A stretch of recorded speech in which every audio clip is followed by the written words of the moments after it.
যখন কথা বললে মিথ্যা বলে, ওয়াদা করলে বরখেলাপ করে, আমানতের খিয়ানত করে। ওমর রাদিয়াল্লাহু তাআলা আনহুর দিকে একটু তাকাই, তার একটু কথা আমরা শুনি। যেরকম হরতুজাম নামে এক বাদশা ছিল, বাদশা করছে কি, সেই বাদশা মুসলমানদেরকে পাইলে এক একটা মাইরিয়া ধৈরিয়া, তার মেয়েদেরকে নিয়ে, স্ত্রীদেরকে নিয়ে খারাপ কাজ করতো, মানে এক কথায় কষ্ট দিত। বাদশা হরতুজাম নামে ছিল। তো সেই বাদশারে আবার বাড়ে পাইছে, সবসময় তার কি করে না, তাই তুমি 10 দিন মারবে, একদিন পাইলেই খবর আছে। তাহলে একদিন পাইছে বাদশারে, পাইয়া ধরিয়া ওমর রাদিয়াল্লাহু তাআলা আনহুর সৈন্যবাহিনী কি ধরিয়া নিয়ে আসছে। খেয়াল করেন কথাটা, ধরিয়া নিয়ে আসার পরে তার তো গর্দান কতল করবেন, মানে শেষ, কতল করে ফেলাইবেন। তো সেই বাদশা আবার কি ছিল, অনেক বুদ্ধিমান ছিল, অনেক জ্ঞানী ছিল। তো বাদশারে জিজ্ঞাসা করতেছে, এখনো আমাদের এই বর্তমান বাংলাদেশের মধ্যে এবং অন্যান্য রাষ্ট্রের মধ্যে ওই নিয়মটা চালু আছে যে ফাঁসি দেওয়ার আগে জিজ্ঞাসা করে যে না, তোমার কি প্রয়োজন, কি ইচ্ছা, তোমার কি খাইতে ইচ্ছা, বা কার সাথে দেখা করতে ইচ্ছা, এরকম এখন ওই আইনটা চালু আছে। তো সেই সময়ও এরকম ছিল। ওমর রাদিয়াল্লাহু তাআলা আনহু বললেন, তোমার কি ইচ্ছা? সে বলল, আমার এক পেলা পানি খাওয়ার ইচ্ছা। খেয়াল করেন কি একটা চালাহি, ভাই আমার এক পেলা পানি খাওয়ার ইচ্ছা। ঠিক আছে, পানি খাও, এক বেলা পানি আনো। তো পানি আনলো, সৈন্যবাহিনী সবাই লাইন ধরে দাঁড়ায় আছেন, সেই জায়গায় উপস্থিত অনেক মানুষ। তো তার কাছে যখন পানির পেয়ালা দেওয়া হলো, সে এখন পানির পেয়ালা নিয়ে এদিক চাই, ওদিক চাই, এদিকে ওদিকে চাই। ওমর রাদিয়াল্লাহু তাআলা আনহু বললেন, তুমি পানি পান করো না? ভাই আমিরুল মুমিনিন, মুসলমানদের খলিফা, আমির, আমার তো ভয় হয়। খেয়াল করেন কথাটা কিন্তু, ভাই আমার তো ভয় হয় যে আমার কখন এই পানির পেলা পান না করার আগে আমার মনে হয় মৃত্যু হয়ে যাবে, আমার কতল করিয়ে ফেলাইবে, এটা আমার ভয় হয়।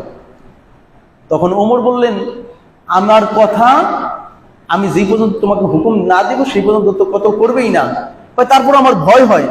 ভালো হইলে পানির পেলা যতক্ষণ পর্যন্ত তুমি পান করতে না করবে, ততক্ষণ পর্যন্ত তোমাকে মৃত্যুদণ্ড দেওয়া হবে না। তো এই কথাটা বলার সাথে সাথে পানিগুলো নিচে ফালাই দিলেন। ফালাই দেওয়ার পরে পানিগুলো তো বালুতে টাইনে খেয়ে ফেলাইছেন, এখন তো পানি নাই। এখন বলতেছেন, আপনার ওয়াদা অনুযায়ী আপনি আমাকে কতল করতে পারবেন না। আপনি বলছেন এই পেলার পানি, এই পেলার কথা দিচ্ছেন, এই পেলার, এই পানি না পান করা পর্যন্ত আপনি মৃত্যুদণ্ড দিবেন না। তাহলে এই পানি আমার হাতের মধ্যে নাই, পানি বালুতে খেয়ে ফেলাইছে, আর আমার মৃত্যুদণ্ড হবে না। বুঝতে পারছেন? ওমর রাদিয়াল্লাহু তাআলা আনহু তখন সেই উজির নাজির যারা ছিল সৈন্যবাহিনী, তাদের দিকে তাকালেন। তারা বলতেছেন, আমিরুল মুমিনিন ওমর, আপনি এই চালাকি আমরা মানি না, সেজন্য চালাই করে বাঁচতে যাইবে, এইটা আমি মানি না, তাকে এই কতল করুন। যখন এই কতল করার কথা বলল, তখন সে বলল কি, আপনার কথা অনুযায়ী আমার তো মৃত্যুদণ্ড হয় না। ওমর বললেন, তখন ওমর রাদিয়াল্লাহু তাআলা আনহু বললেন, ঠিক আছে, তোমাকে আমি মুক্ত করে দিলাম, কতল তোমাকে করা হবে না, মুসলমানের কথার অনেক দাম, তাকে কতল করব না, এটা সৈন্যবাহিনীদেরকে জানাই দিলেন। লোকটা এখন চিন্তা করলেন, এটা কি আপনাদের মুসলমানদের ধর্মের এই ওয়াদা, এরকম নীতি আপনাদের? যে আমাদের নীতি এরকম। তখন বললেন, তাহলে আমি আর কাফের থাকতে চাই না। যেই মুসলমানের এত নির্যাতন অপীড়ন করার পরে যে আমাকে এই একটা চালাকির কারণে, একটা কথার কারণে যদি আমাকে ছেড়ে দিতে পারে, তাহলে এই মুসলমানের কথার যদি এত দাম, তাহলে আমি আর কাফের থাকতে চাই না, আমি মুসলমান হতে চাই। বলুন না সুবহানাল্লাহ। তো তাকে মুসলমান, কালিমা পড়িয়া মুসলমান হয়ে গেলেন। এখন চিন্তা করছেন দুইটা বিষয়, একটা হচ্ছে ওমর রাদিয়াল্লাহু তাআলা আনহুর কথার কত, সে কি বলছেন, মুসলমানের কথার অনেক দাম।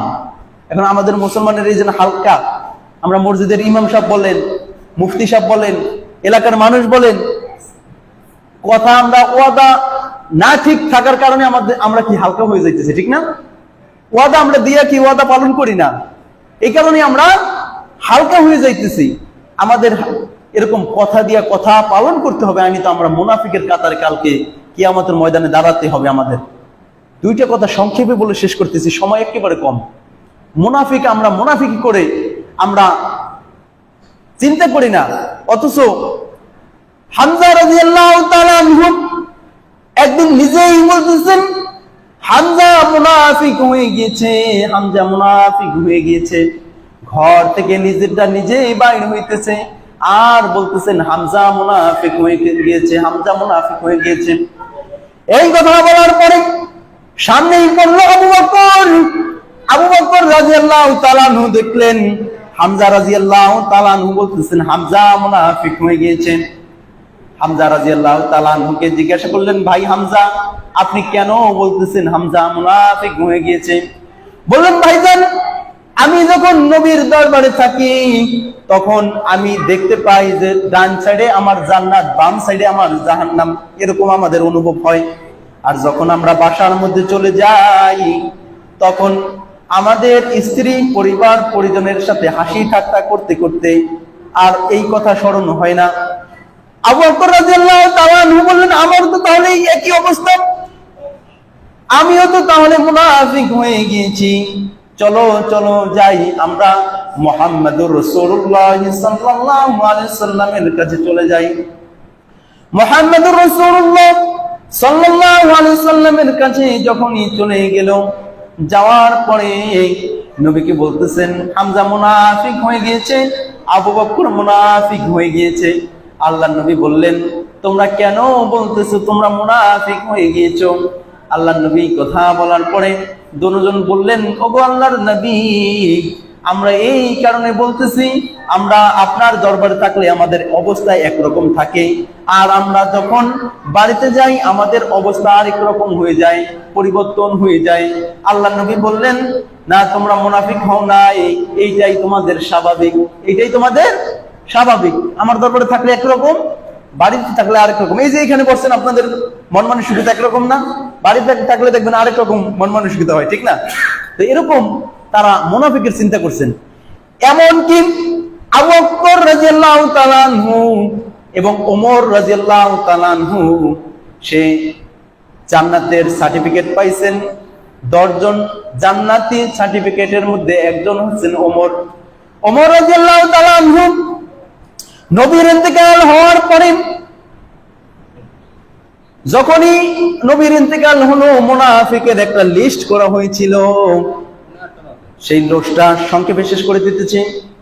মুনাফিকের লিস্টটা হুযায়ফা রাদিয়াল্লাহু তাআলা আনহুর কাছে দিয়ে যাওয়া হলো। হুযায়ফা রাদিয়াল্লাহু তাআলা আনহুর কাছে ওমর রাদিয়াল্লাহু তাআলা আনহু বারবার বললেন, ভাই আপনি দেখেন তো এই লিস্টটার মধ্যে আমি ওমরের নাম আছে কিনা। হুযায়ফা রাদিয়াল্লাহু তাআলা আনহু বললেন, না, এইটা বলা যাবে না, আল্লাহর নবীর নিষেধ। মুনাফিক হয় নাই, তারপর জান্নাতের সার্টিফিকেট পাইছে, তারপর চিন্তা করে কি জান্নাতের সার্টিফিকেটটা কি এমনি দিয়ে দিবে? জান্নাতের সার্টিফিকেট কি এমনি দিবে? এখন যদি আপনি মনে করেন মিনিস্টার হন বা প্রধানমন্ত্রী হন বা উকিল হন, উকিল হওয়ার পরে একটা সার্টিফিকেট মনে করেন পাইছেন উকিলের, হওয়ার পরে আমি যদি কোন আমি উকিল না, আমি কি উকিল হওয়ার যোগ্য বা এরকম বিষয়। ওমর রাদিয়াল্লাহু তাআলা আনহু জান্নাতের সার্টিফিকেট পাওয়ার পরেও কি করতেন, যেটা আমি মুনাফিকের মধ্যে আমার লিস্টে আসেনি। বড় লম্বা ঘটনা, আরেকদিন ইনশাআল্লাহ বলবো। তো আল্লাহ পাক রব্বুল আলামিন আমাদেরকে যে কথাগুলো শুনলাম, এই কথাগুলো অনুযায়ী আমল করার তৌফিক দান করুন। সকল বলুন আমিন। 5 ওয়াক্ত নামাজ আমাদেরকে সঠিকভাবে জামাতের সহিত আদায় করার তৌফিক দান করুন। সকল বলুন আমিন। আজান হবে এখন, আজানের পরে 8টা বাজে জামাত হবে। 8টার পরে আমাদের বিশেষ বক্তা আলোচনা রাখবেন মাওলানা আরিফ হোসাইন, এবং তারপরে আমাদের মাওলানা প্রধান বক্তা আমাদের আলোচনা রাখবেন মাওলানা আবু হানিফ। তারা দুজনই নিয়ত করেছেন আইসা এই জায়গায় নামাজ পড়বেন। তো যাদের